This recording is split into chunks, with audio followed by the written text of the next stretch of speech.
Okay guys, it's time for part 2. I have a bunch more questions that we're going to get through, and it's all about homeschooling and homemaking and all kinds of cool things about, just this life. And if you're a newbie, you are in the right place. If you are new to homeschooling, this is where you need to be. These are where all the newer homeschool mamas are asking lots of questions, and I love answering these because I get to see like what's really on your mind, what you guys really need. And sometimes you just need somebody who's been experienced in this area to kind of help you talk through it. So Amy asks, how do you find that balance between doing too much or not enough? I want to do everything but not overwhelm my kids. Is it too much reading if I'm asking them to do reading and Bible, history, and language arts? I don't think so. I mean, language arts is reading, so that's fine. Bible, you're going to have to read, and history, you're going to have to read. So no, I don't think that that's too much reading at all. As long as they're not reading huge passages each day, you should be fine. Like, we spend like 10 minutes in Bible. We probably spend the most time in language arts because we have to do writing assignments. We have to read a book, but they're only reading like a chapter a day in that book. And everything's going to vary with the age of your children too. So that's really a hard question to ask because I don't know the age of your kids or anything like that. So you really have to consider, what is their age? Now, if you're asking a 5-year-old to read, 2 or 3 chapters a day in a book, that might be a little bit too much. But my 11th grader, that wouldn't be. That would be like, oh yeah, okay, I'll have that done in a little bit. So really look at, is this child overwhelmed? If they are, can you switch to audio? A lot of curriculum has audiobooks and things like that that you can use. So you can also break it up too. Those subjects that have heavy reading, put something that's not heavy in between it, like use math as something to break it up. Use science as something to break those, to break those up so you're not reading back to back to back. Break those subjects up by doing like a big read, a little read, a big read, a little read. So Nancy Hansen asks, how are you feeling these days? Oh, Nancy, thank you so much for asking that. I love that you guys care about me, like genuinely. Like that's really sweet. It's up and down. I'm not sure how to answer it, to be honest. It's up and down. This was a really hard fall for me, like right after Thanksgiving. It was really, really difficult for me. I got some pretty not good news. I don't want to say it was devastating, but I got some pretty rough news that I'm still kind of mentally working through. And I don't know, I might make a video on it later, but I haven't been able to really talk about it without like getting teary. And the last thing I want to do is cry on camera because I don't want to be one of those crying YouTubers. But yeah, it's been okay. I'm on some newer medication for like my RA and things like that. They put me on like the immunosuppressant type of stuff. So I'm on Humira now, and I actually take my 3rd dose of it today. So it's pretty new, like it's really new.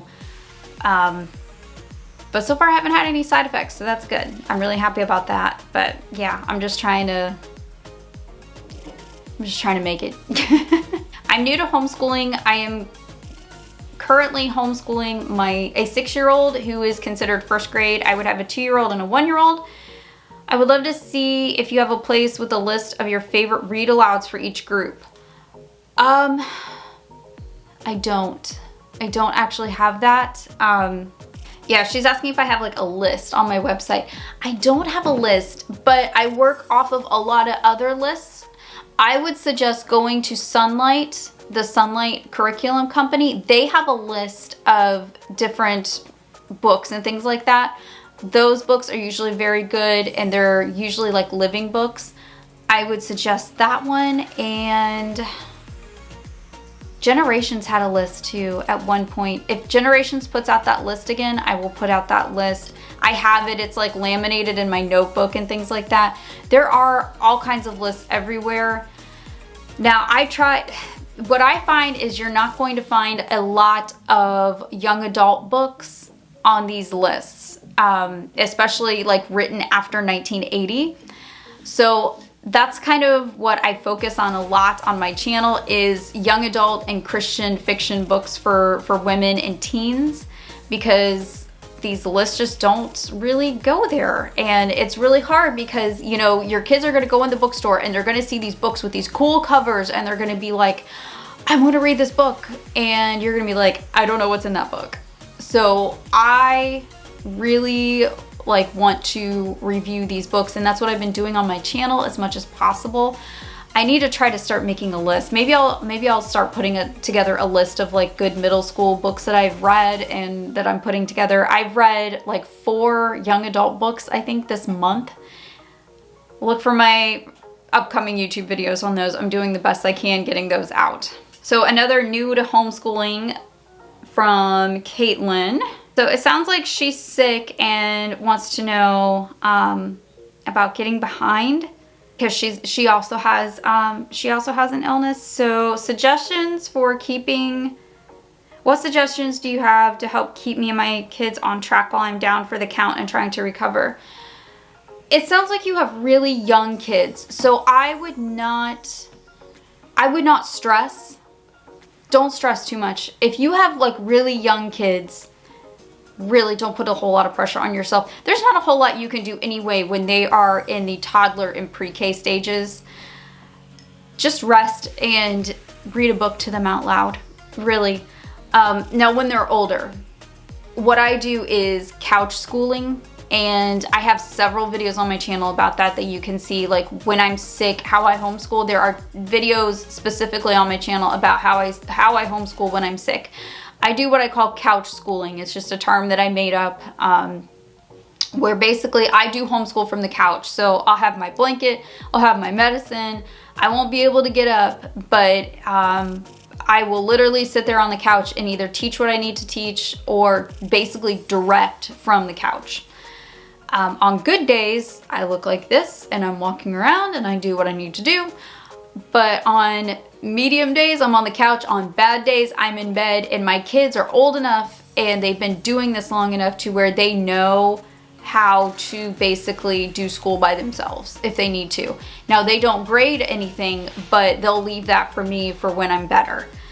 So we have a system, and as you go further and further in school, you will figure out your own system too. But that's basically how I do it. I taught my kids to be independent. So after they were able to read on their own, I started making them like a daily schedule of things to do. And they started doing that on their own when I would have sick days. And that worked out beautifully. So they've been doing this for a long time because I've been sick since about 2018. And they've just really taken off with it. So it's something that I've taught them over time. It took a long time to get there, but it does work, and it works very well for me and my family. So work on your own system, but kind of use that as a model, I guess. She has a second question on books and readers.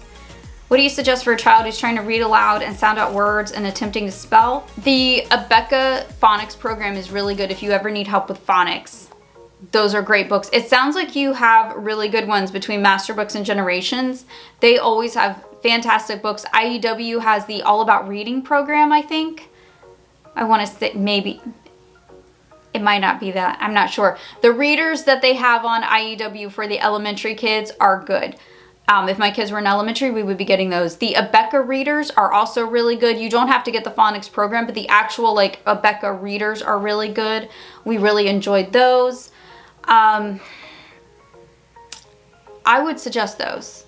I would suggest those above any elementary public school reader type things.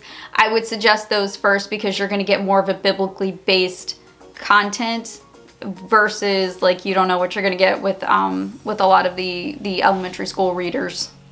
My last question is on books. I love to read books. My favorite genres are romance, fantasy, fiction, and historical, but I like others as well. I always pick up a book thinking it's going to be good, but as soon as I read it, it will show tendencies of graphic romance or part of the agendas that I do not agree with, such as LGBT and other ideologies. So I was wondering, what good books do you recommend for adults and young adults? I have a series of videos on my channel that it says book roundup on them. And it's basically all the books that I read throughout the month. look for those. And on my blog, I have a bunch of book suggestions as well. It's also book roundups where you can just read through all of them and go right to the links of those books.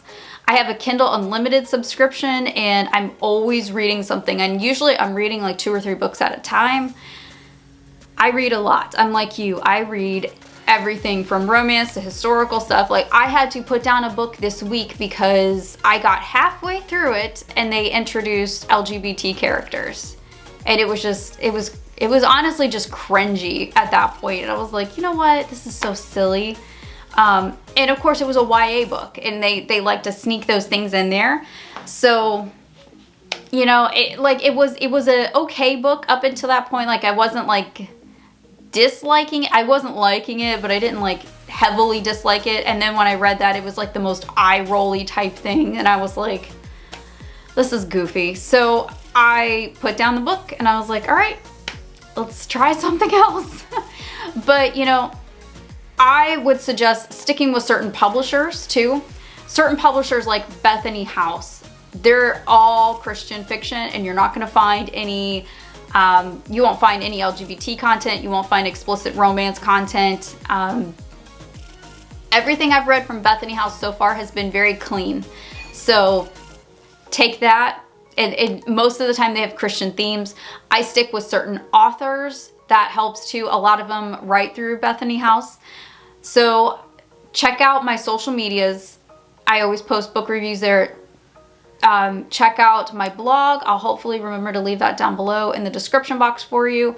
And I will try to get some more things up. I would also suggest following me on Instagram. Instagram is where I post the most book content. So that's where you're going to find the most book content from me for the books that I'm reading and books that I recommend too. Next question, you talked about a healthy eating plan that you did a while back to lose weight. Could you explain what you did? Yes. I did the skinny rules. I am a big Bob Harper fan. I lost all my initial baby weight through his plans, and I did his workout plans, and I did all of his diet plans. Love them. I did the skinny rules from Bob Harper. He is one of the Biggest Loser trainers from the NBC show.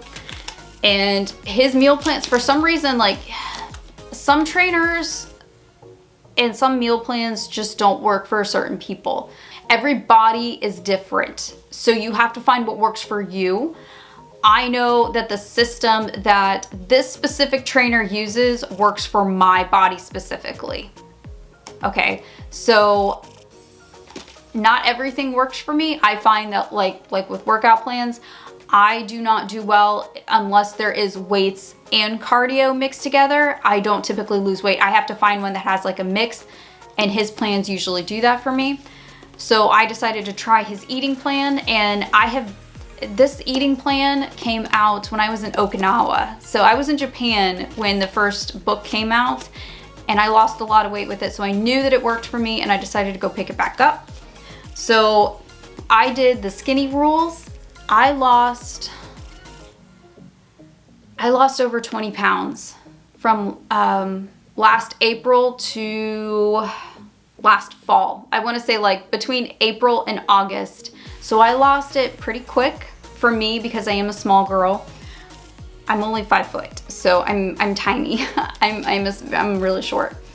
But I did this book, and then I also got his cookbook. I bought these on thrift books for a couple dollars, and you can see like I use it a lot.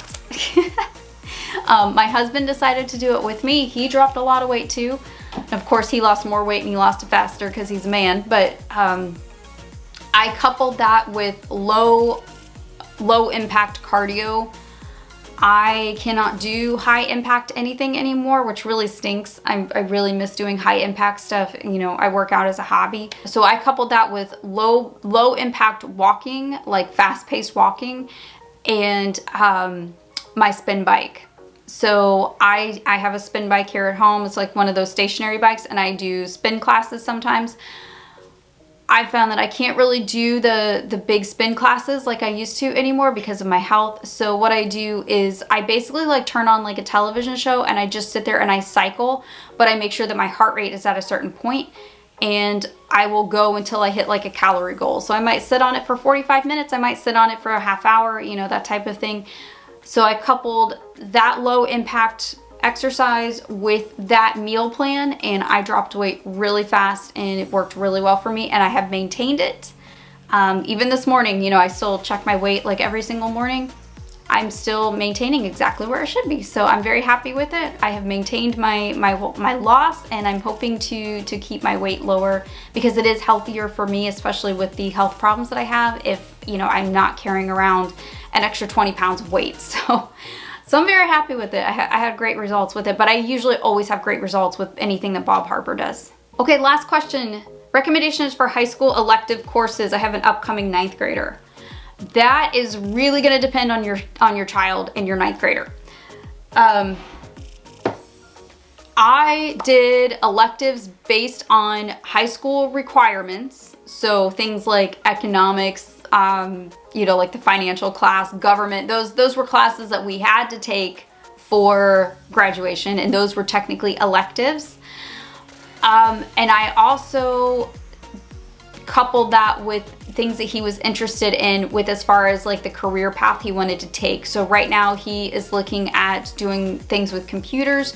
So he's in graphic design courses and drawing and things like that, and in more art things, because that's the career path that he's looking at. So that's, you know, that's where he's gonna go. So it really depends on what your child is looking at. You know, personally, I took a lot of child development courses and dual enrollment classes because I was going to go into education. So, you know, each child is going to take a different path with electives. So what I would suggest is going on to the curriculum sites that you like and seeing what they offer as far as electives, because everybody's going to offer different types of electives. I know Master Books has a bunch of electives. Generations has a ton of electives. Christian Light has a lot of really cool ones, like especially like for trades. They have everything from agriculture to drawing and photography and things like that. So really see like what sparks your 9th grader's interest and go from there. That usually yields the best results. I hope you guys enjoyed spending time with me while I answered your questions, and I really do enjoy these types of videos. These are some of my very favorite videos to film because I love getting to see like what you guys are dealing with, and I like talking through those things with you. I think that that's really fun. So we might have to do another one here again really soon. All right, I'll see you guys in the next video. I hope you have a great rest of your day and happy homeschooling.